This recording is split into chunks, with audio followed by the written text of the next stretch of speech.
You're tuned in to Shop Talk, presented by RaceOnTexas.com. Here's your host, Caleb McFarland. Welcome back, ladies and gentlemen. Here we are, another installment of Shop Talk, and joining us this week is the winner of the 2014 United States National Dirt Track Championship from Texas Motor Speedway, the 2020 winner of the Ronnie Sigmund Memorial out there at RPM Speedway, none other than Mr. Tracy Denby Jr. Tracy, it's great to be able to come out here and hang out in the shop with all the checks on the wall and trophies standing up and kind of, get into archive, your story and the family Denby story of racing, in the shop where it all happens. Yeah, thank you, man. We just love doing it and having fun. And, that seems to be the big trend right now in racing, in the last couple of years after 2020 with, not getting to race a lot with the pandemic and then finally getting to race again, is people are just having fun. They're back to enjoying the sport. Yeah, man, we're just trying to have fun with it. About 5-6 years ago, I really tried to do it really hard and try and really compete with it. But now it's just having fun with it. And, you get to do a lot of the fun, with your dad, Tracy Sr. And, I've seen a lot of good fun junior versus senior races back in Beaumont, right here in the backyard. But, that's kind of, towards, we'll say in the more recent years, but early on, man, your dad raced, but what made you want to get into racing? Oh, well, him actually grew up around it with him and helping him do it. And he just finally said, "You want to try it out?" And I said, "I've been dying for that," So that was it. Now, what kind of class did you start running out in? Because you're running right now, you're running limited modifieds, you're running a little bit of crate late model stuff. When I started, it was a street stock car. I ran it probably 4 or 5 times. His car actually, and finally broke down and bought my my own car for me, and it was a modified. Okay. Yeah, we kind of started off in that deal. Boy, did I tear up some stuff. It was rough.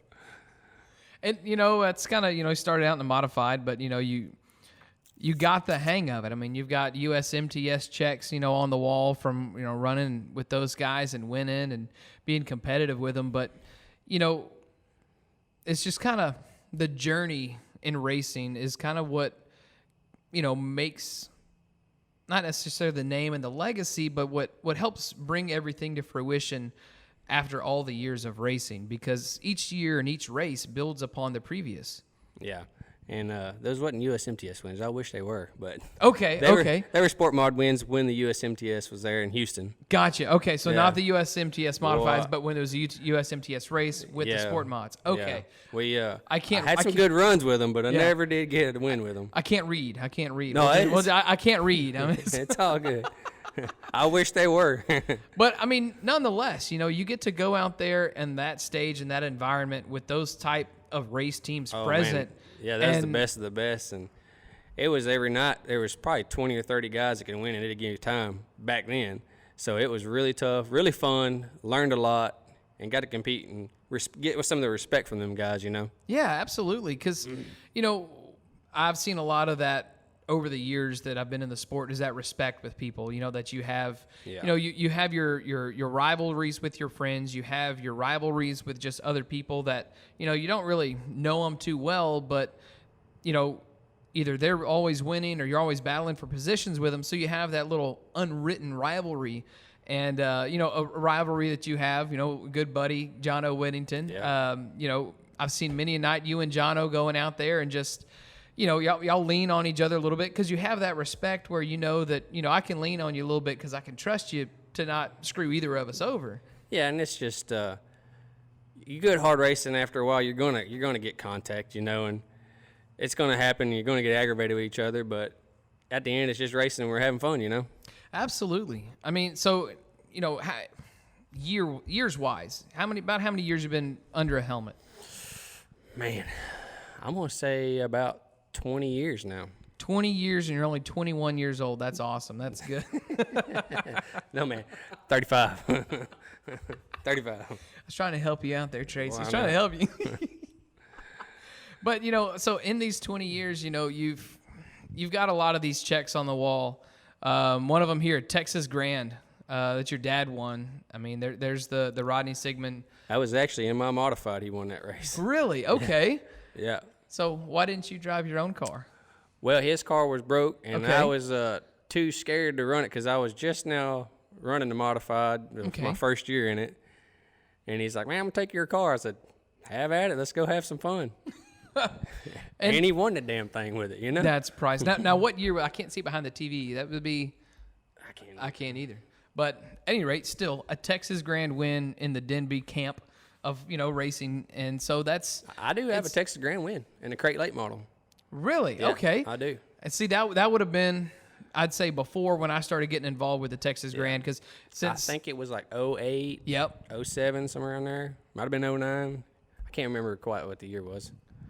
Well, your name's in the history books with the Grand. I mean, we just archived 25 years of racing with the Texas Grand last November, and what's your take on that? We talked with a lot of drivers that were there that weekend, but having won some Texas Grands and being a part of them over the years, like, what's it like to see a race in our backyard of our area of Texas have a race that's been put on for 25 years? I think it's just like a prestige deal. The race is fun. You got all the good drivers there, and it just really makes for good racing. And they had it at so many different tracks, so you get to see different winners, that wasn't good at certain tracks come out, Yeah, it makes it, versatile, I guess you could say, would be the way to do it. Because you're going to have your local guy that's always good at that track that's a weekly racer. Yep. And so you'll have the other guys that are competitive just because they know how to set up a car and can drive. And, got with him last week, a man that you've raced with for many years, Howard Willis. He falls into that category, the myth, man, and legend.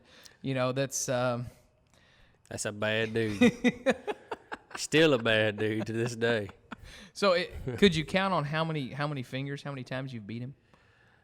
I can count on probably one or two, maybe two hands. Two hands? Maybe, but it's pretty don't slim, add the huh? feet in there because I don't think I got to the feet. That's right. Yeah. I'd always joke around and tell my math teachers back when I was in high school that I'd wear flip-flops to school. That way, if I needed to count past 10, I could look down at my toes. But they really didn't kind of appreciate that kind of humor and sarcasm back then. But, oh, well. Well, Howard is a true legend, man, and he's put it out there, and he's a tough guy. We've had our, bump ins and run, but Howard is the man. I ain't gonna lie. And you talk about the man and your dad, Tracy Sr. He's got a little legacy of his own, from all the years that he's been racing too. Yeah, my dad's done good for what he's had. He's never really had a lot of help to do what he's done, but he's tough, man. He's a hard one to get by too. Yeah, I mean, I remember many a night during our last season at Beaumont where I'd be down in Victory Lane with Tracy Sr. and it was kind of fun of kind of getting to, I'll take this the wrong way, but seeing him down there more than you. Yeah. Just because, it's nice to see the father-son battle through the field, and then, you have, the paraphernalia of the family come out on top, and it's kind of like a, almost kind of in a joking way of, get out your pen and paper, son, here we go, we're racing. He likes to do that every now and then. He says, I still got a few tricks up his old sleeves. Oh.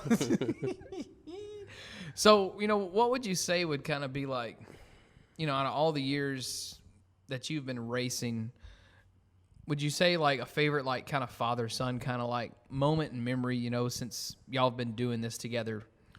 Yeah, man, I don't know when, but back in the day, me and him was running modifieds together in Leesville, Louisiana, and we've had some pretty tough battles out there with me and him, and had a good time with it. And he'll tell you right now, if you ask him, I'm better than he is, but some days I don't think so.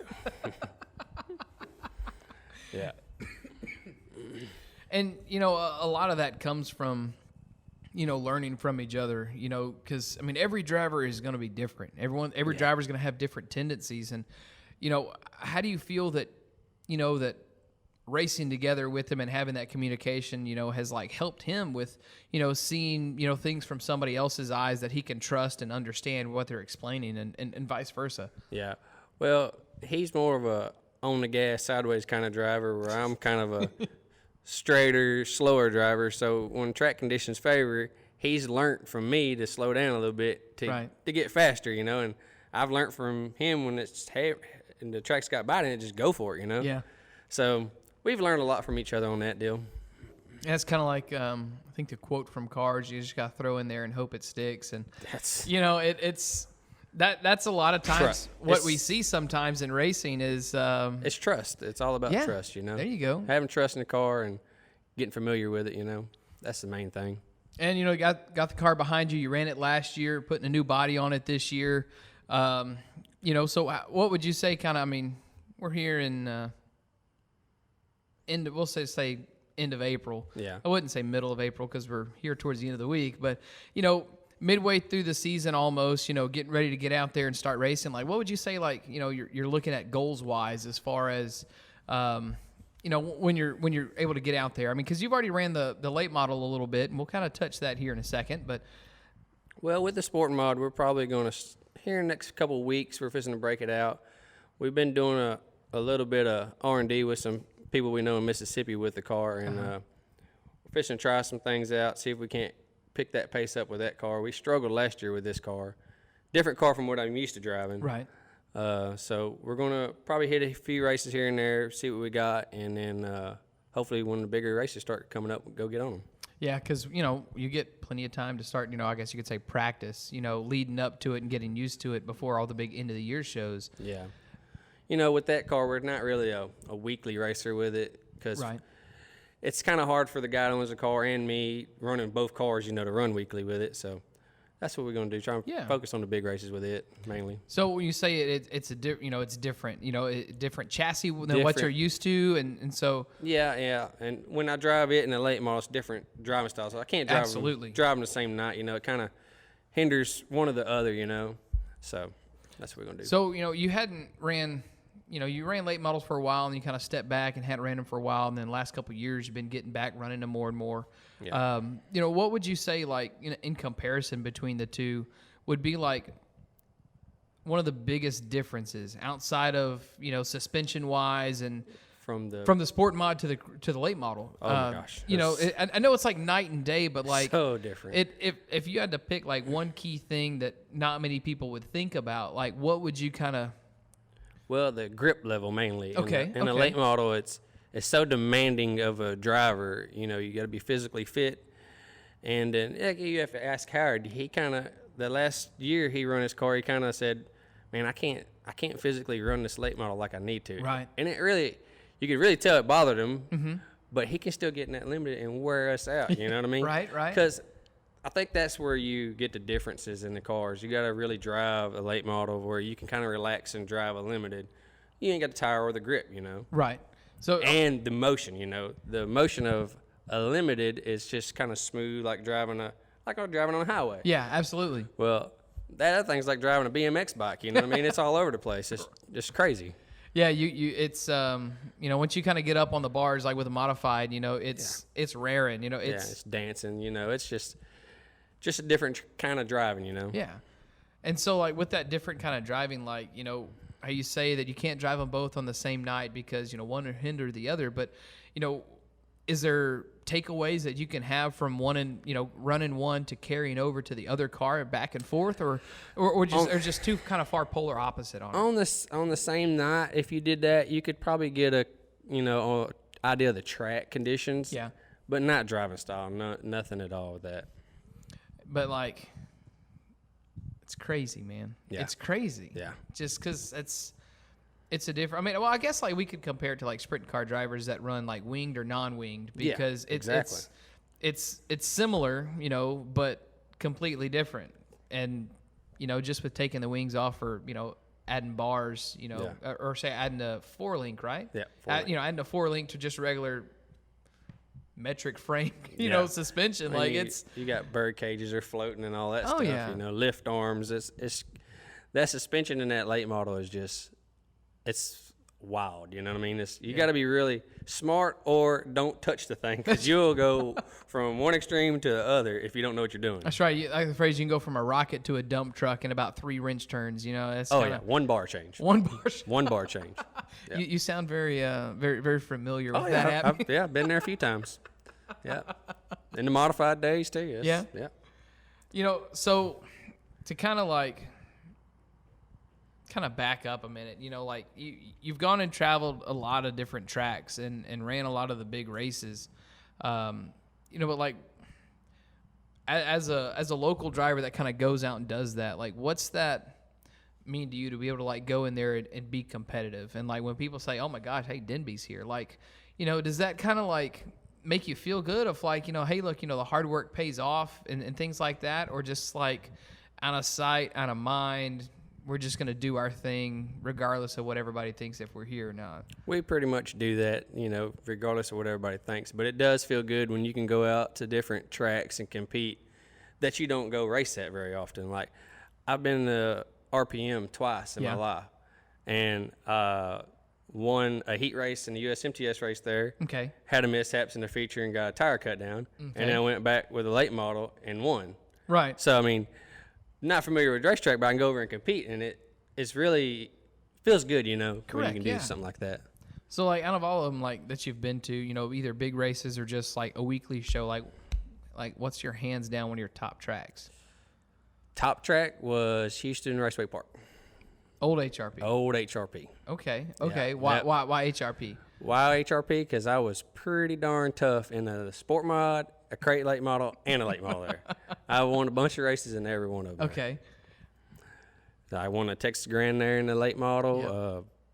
Had one of my best finishes with USMTS there. I started 25th one night and run 5th. Okay. Yeah. You know, so that track was one of my favorite tracks. I felt really comfortable at.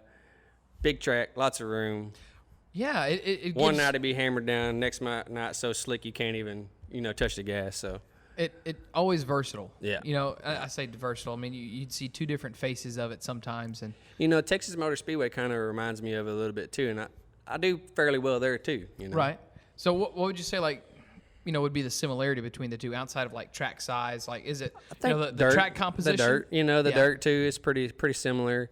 The shape of the track's pretty similar too, you know, other than they got that kind of D shape in there. But it's pretty fun, you know. I think it's just mainly a big track and get momentum up on them. Yeah. So from like you mentioned D shape, from a driver perspective, you know, like to explain it to people that, you know, haven't either raced on a D shaped track, or for those that, you know, may not race but just kind of try to understand it, like how much does that change the game? It don't really change it much. It just kind of gives you different lines to enter in the corners, you know. Where an oval track, you got to enter, you know, the corner a certain way all the time. Or a D shape, you can kind of sweep the corners and make different, you know, entries. Okay. And so will that, like, you know, being able to have that adjustable entry, like, factor into, you know, your car setup as far as not having to have the same thing if you're able to sweep it on in there? And yes and no. It will have a little bit of factor, but just mainly keep momentum in passing cars, you know. Okay, yeah. And that's, you know, like when you get a dry slick track, that's key, is keeping the momentum up. Keeping the momentum up. There it is. You would think I speak for a living, but, you know, keeping that momentum up and being smooth and, you know, that's like the biggest key to a dry slick track, is keeping the momentum up. I can't even say it again. There it is again. Momentum up, you know, not spinning the tires and keeping the car straight. Yeah. I mean, that's key for everything on that. I always, you know, like we just had this ice storm in Texas, you know, a few months back. Oh yeah. You know, everybody's kind of like talking about, how to drive, and I'm just like, you drive it like a dry slick racetrack. Like, you don't hit the gas really hard. You just be smooth, and you don't spin the tires. When you spin the tires, you're in trouble. Don't yank the steering wheel. Don't yank the steering wheel. Yeah. Don't jack the brake. You know, it's the little things, you know. Yeah. And that's something normal people don't know about, but right. You've been around racing your whole life, you know, you understand that. And that's like the carryovers, you know. Like I would tell my parents, like back when I raced when I was in college, that, you know, you can go from racing on the weekend and doing that every weekend for a while, that it helps your driving on the street because it makes you more aware of everything else that's going on. And so, you know, I remember the times of getting in trouble of, you're too aggressive of a driver and you drive more defensively. But I'm like, no, because when you're too defensive and you're too passive, that can, like, in my opinion, like, cause more issues than if you're just thinking and running and knowing where everybody is, et cetera. Yeah. But, does that carry over? I mean, or is that just like my own, like, crazy, like, No, it carries way of over. thinking and explaining it? I think, racing and then driving on a highway, you're more aware of people and what they're doing, and you pay more attention to them, because on a racetrack you're constantly avoiding stuff or, trying not to get caught up in a wreck, and people are swapping lines in front of you. So, highway, you kind of pay more attention to that stuff. Yeah. On the note of paying attention, Stephanie, your wife, she's been around racing a lot, and, she's no stranger to the racetrack and coming and hanging out with y'all. And she's a driver too. All right, then let's go. Yeah. Let's see. We done segued into something else now. Yeah, she's a driver. She drove my limited a couple of times, and she hot lapped a crate late model before. Really? Yes. Yeah, she can drive. As a matter of fact, the second time she sat in the limited, her little brother turned her upside down on the front straightaway at Leesville. Oh my gosh. Yeah. I could see that. Yeah. I could see you that. You can see Blake doing that? Slightly. I mean, I wasn't going to say his name. I was going to let him slide. But no, we're going to call him out. But, it was all fun, though. It wasn't his fault, But we still blame it on him. Absolutely. I mean, that's kind of, comes back to the aspect of, like, the family racing and the camaraderie that you have with it. I mean, there's many a night, where we all kind of all hang out in the shop and have a good time. And, if it's like an off weekend from racing, it's you're transforming the shop from, a place where you make the race cars go faster to a place where the family comes together. That's and, that arguably is, one of the things in society in our time and generation right now that, families need is they need that way to come together and have that common ground. Yeah, definitely. That's why we built a bar and a shop so we can all come out and hang out, watch TV, and exactly talk about old times and throw darts on the wall here. Yeah. Who's the dart champion? I gotta ask, who's your best dart player that y'all have in the family that comes out through here? I don't think we really got a good game yet and figured that out. Really? Yeah. Okay. Y'all do. We had a couple buddies come over and played, which they're really good. We throw darts about once a year, so once a year. So you can just imagine how good we are. Well, I mean, there's not too many holes underneath the dartboard, so I mean, I guess I'd say you're not doing too bad. If there is, it's because there's a 5-year-old little girl that likes throwing them at that check up there and down there in the bottom. Oh, that's the dog. All of a sudden, I was like, oh, you never know what you're going to have occur, in the shop. Earlier we're sitting here, we're just getting started before we started doing the podcast. The cat walked in the shop door and just a real like meow, and like not expecting it, make you kind of jump for a second because I didn't know y'all had a cat. And so I'm just like, well, okay. Well, we really don't have a cat. It just kind of showed up and it won't leave. Did y'all feed it? My wife fed it, yes. My wife and my daughter fed it, and it will not leave. I'm told that's a rule with cats. I mean, now dogs may be a little different, but cats, if you have a stray cat come up and you feed it, they don't leave. Yeah. Then there's old wives' tale I got told is, I don't know if it's true or not, but if you take the cat across water, like in the car, it won't come back. Oh, hell, we're going to try that then. I'm like, that doesn't make sense. And so we were joking around, and we had this cat that come up and brought it to a friend of ours' house that was across the canal in Beaumont, across the LMVA.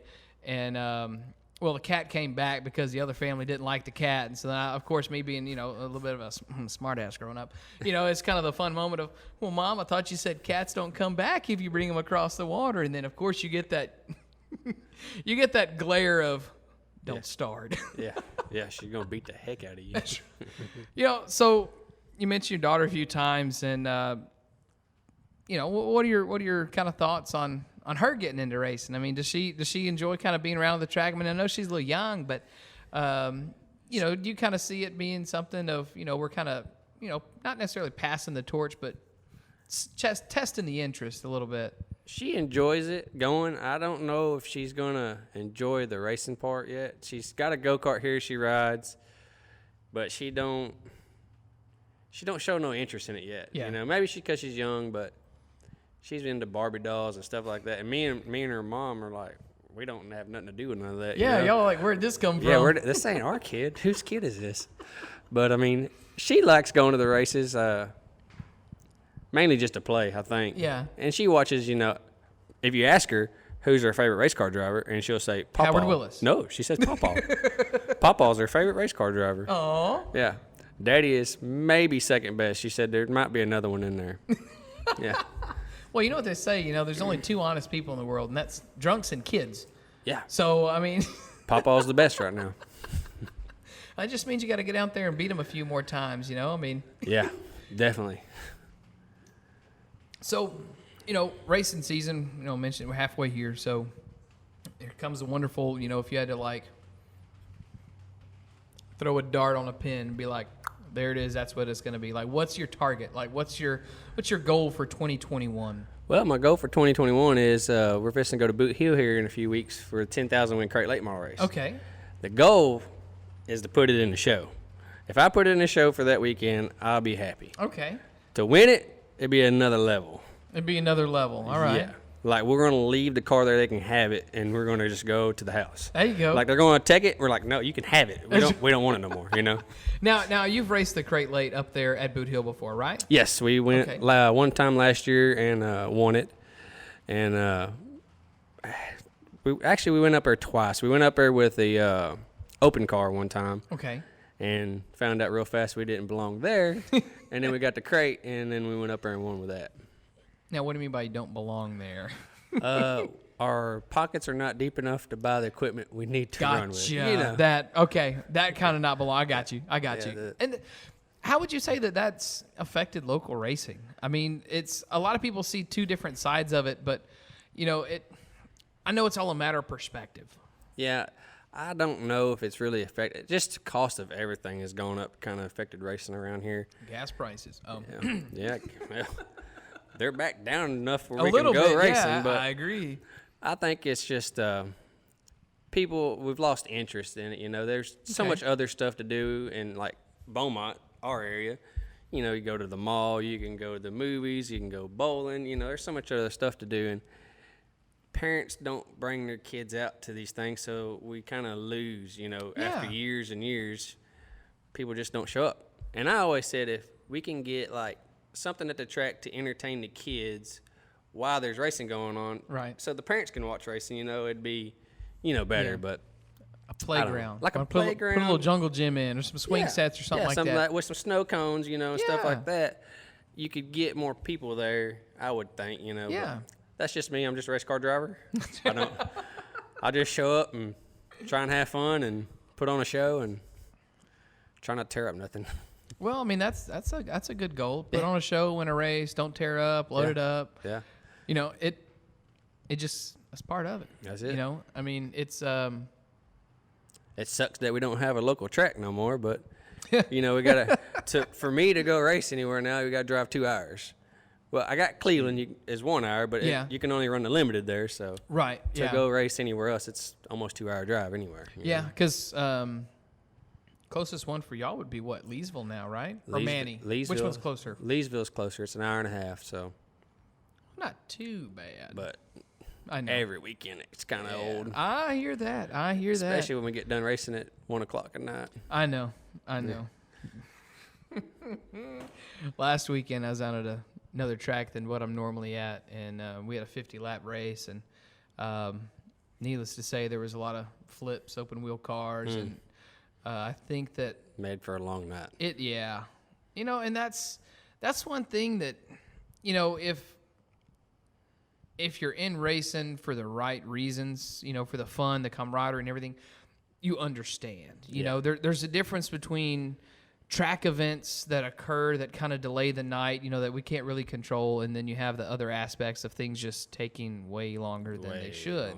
Yeah. And, you know, that's probably why, you know, a lot of fans don't come back too. right. You know, Yeah. they come out for their first time and we have a bad night with a lot of cautions and runs real late, and they're like, I ain't coming back this stuff again. You know? Right. And I mean, good example of it, you know, is like the Texas Grand. I mean, I was hanging out with Who all we were hanging out with is me, you, Stephanie, Blake, Savannah, Christy, Daniel. A big old group of people who all used to race together and all hang out at the track here in Beaumont, and then everybody's running at the Grand. So, we were done early. We're hanging out. It's only like maybe 12 o'clock at night. Yeah. And throwing cornhole. There's the cornhole boards. Let the record stand. I'll mark it on here. Daniel and I, we got our... It got handed to us. Yeah, by my wife. Yes, I was about to say that you didn't tell us that your wife was a ringer. She's good. Because Daniel and I were sitting there talking trash, and it's like, all right, hey, Stephanie, come on. And it's just like, you've got to be kidding me. Yeah, like, she's good. She's good. She don't play around. And she takes everything we do competition-wise. So. Okay. Yeah, she's a SEAL, so, I mean, it runs in her blood. That's right. So how's that go competition-wise as far as, like, after a night of racing? Is there a little bit of trash talking? She does not like to lose. Okay. Yeah. She don't really give me a hard time, but I can tell that she didn't like how it ended that night. Uh-huh. So it's kind of a quiet ride home. Okay. Sometimes not. Even though she's not the one in the seat, she still has that competitive mentality. That's good. She wants me to do good, which I like it, Yeah. She stays on me. Stays on me. And, having that, we'll say good support system, in racing it's hard to find, excluding, coming from a racing family and, racing a few times herself, but, to be able to go out there with, her and the daughter and, watch you race and know what it takes. I mean, before I got here, you're still working on the race car, and it's, kind of getting somewhat late, but, she understands and knows that, what it takes to be good and what it takes to have fun doing it. Yeah, and it's tough now because, we have a 5-year-old. It's kindergarten now and can't spend as much time in the shop like I used to. Right. To be where we need to be, Yeah. But, that's part of life, Yeah, it's part of we growing grow up. We get kids, and racing is just for fun now. It's not, we Right. got to go out and win every weekend. Yeah. And that's Which we still want to win every weekend. It's just, we can't put the time in like we used to. Right. So it's not like one of those instances where the stars have to align, but it makes it a little easier when they do align. Yes. But, yeah. A lot of people would say, the best way to set yourself up for success, week after week is keeping the car in one piece, where that way, you don't have to worry about repairing a bunch of damage. That's it. But more or less just focusing on your setup. Focusing on setup. Yeah. Spending a couple nights on scales if if it's really that intensive, like with getting ready for Boot Hill. I mean, that's going to be like a week of prep, Oh yeah, it's definitely a week of prep. So like, we'll probably run a week or two before that just to get an idea, and then we'll be off getting ready for that for a week or two. So like, what's your weekly routine? Like, race on Saturday, come home. An ideal one? Yeah. An ideal one is say we come home Saturday, didn't tear up nothing. Okay. We'll unload the car Sunday morning, wash it. We'll see if we can't put Stephanie on that most of the time.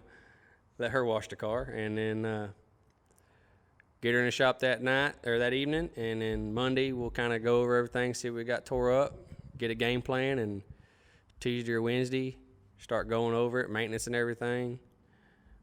About Thursday we're working tires, getting ready, and Friday we're getting ready to put in the trailer. So that's ideal. That's ideal. So what's normal?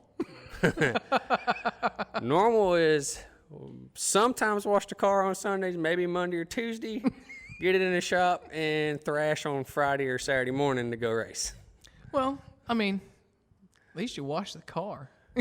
That's a start, that's a good start. You have to wash the car. That's right. That's the main thing. You have to wash the car. You can't show up with the same dirt from last weekend. If you do, we've had a bad week. Yeah. We had a really bad week. But, man, it's been really good getting to chat with you. That way, kind of give you a little chance to kind of get back in there with the family. And, we appreciate, you're sitting down and getting to share your story with, everyone that tunes into Shop Talk all across the Race on Texas platforms. And, man, it's been a blast. I've enjoyed it. Yeah, thank you, man. I appreciate it. And, yeah, folks, as always, don't hesitate to shoot us a message over at the Shop Talk Facebook page or an email over at Caleb@RaceOnTexas.com for any questions, comments, concerns y'all have for the podcast and, maybe potential guests that we can have on, and kind of get to hear some stories from different parts of the state and, kind of open up a little bit of the wide variety of hidden stories that we have archived at a lot of the dirt tracks that we have around here. But as always, folks, I'm Caleb McFarland. Thank you and good night.